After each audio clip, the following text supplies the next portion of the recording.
అదే RTV app వార్తల్ని క్షణాల్లో చదివే అవకాశం ఉంటుంది. ఒక న్యూస్ పేపర్, ఒక టెలివిజన్ ఛానల్ మీ చేతుల్లో ఎప్పుడూ ఉంటాయి.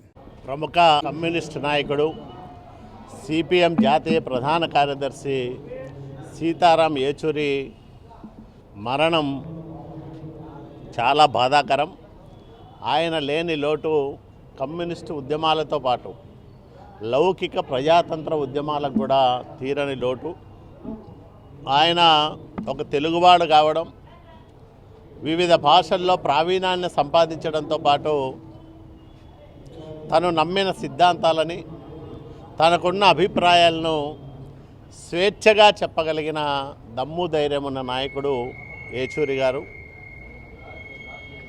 ఆయన 4 దశాబ్దాల కాలం పాటు జాతీయ అంతర్జాతీయ స్థాయిలో వామపక్ష ఉద్యమాలను సమన్వయం చేయడంతో పాటు ఉద్యమాలకు నాయకత్వం వహించి ఉద్యమకారులను ముందుండి నడిపిన నాయకుడు.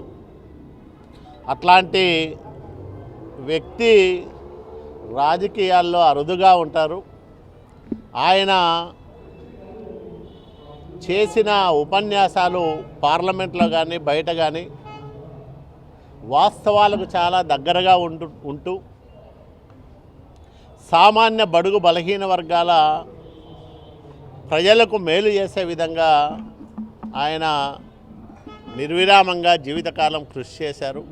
అలాంటి వ్యక్తికి ఈరోజు ఘనంగా నివాళులు అర్పించాం. సిపిఎం పార్టీ అఖిల భారత కార్యదర్శి సీతారాం ఏచూరి గారు సెప్టెంబర్ 12వ తారీఖున మరణించారు.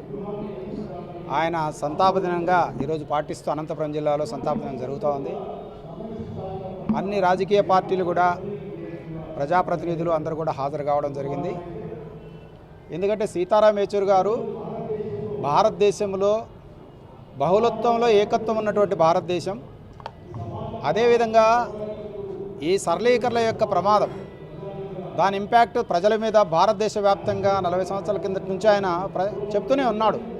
మతత్వ రాజకీయాలు కానీ, భారతదేశంలో లౌకిక విధానానికి కానీ, అంతే మన రాజ్యాంగం, భారత రాజ్యాంగం, అంబేద్కర్ రచించినటువంటి భారత రాజ్యాంగం స్ఫూర్తి ఏదైతే ప్రజాస్వామ్యం, ఫెడరల్ విధానం, సామాజిక న్యాయమైనటువంటి ఏదైతే స్ఫూర్తి ఉందో ఆ స్ఫూర్తి భారతదేశానికి ఎంతో అవసరమని గత 10 సంవత్సరాలుగా ఆయన పెద్ద ఎత్తున పార్లమెంట్ మెంబర్గా 11 సంవత్సరాలుగా ఉన్నాడు.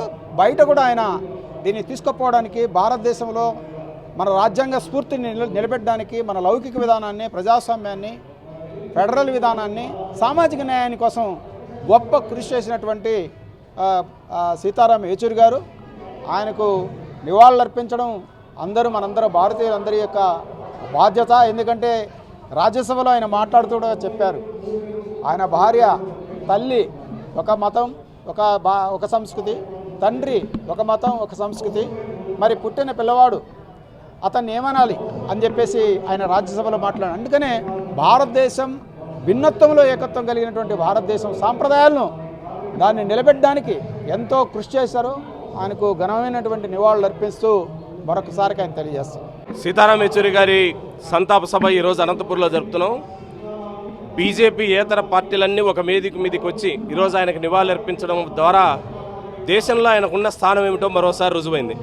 ఈరోజు ఇక్కడ జరుగుతున్న సభకు వైసీపీ, తెలుగుదేశం, అదేవిధంగా కాంగ్రెస్, ఇతర రాజకీయ పార్టీలు, వామపక్ష పార్టీలు, అన్ని పార్టీలు, ప్రజా సంఘాలు, మేధావులు, వందల వేల మంది ఈరోజు ఈ సభకు రావడం జరిగింది. మనం మానవ జీవితం ఎందుకు బతికామనే దానికంటే మన మరణం తర్వాత జనం మనం లేని లోటు ఏ రకంగా గుర్తిస్తారో ఈరోజు సీతారాం ఏచూరి గారి జీవితం మనకు నేర్పుతుంది. విద్యార్థి దశ నుంచి ఆయన తాను నమ్మినటువంటి వామపక్ష రాజకీయాల్లో చివరి వరకు ఈ దేశ రాజకీయాల్ని ప్రభావితం చేయాలి, అదేవిధంగా ఈ రాజకీయాల్ని ప్రజల కోసం మార్చాలి అనేటువంటి ఓ పట్టుదలతో తన జీవితాంతం పనిచేశాడు.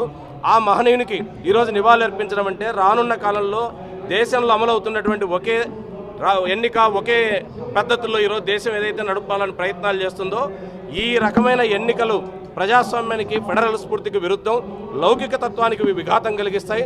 ఆ వాటికి వ్యతిరేకంగా ఉద్యమించడం, విశాలంగా అనేక పార్టీలను కలిసి ఉమ్మడిగా దేశ ప్రయోజనాల కోసం నిలబడడం అనేటువంటి లక్ష్యం కోసం పనిచేయాలని చెప్పి కోరుకుంటూ ఈ కార్యక్రమాన్ని జయప్రదం చేసిన వారందరికీ ధన్యవాదాలు.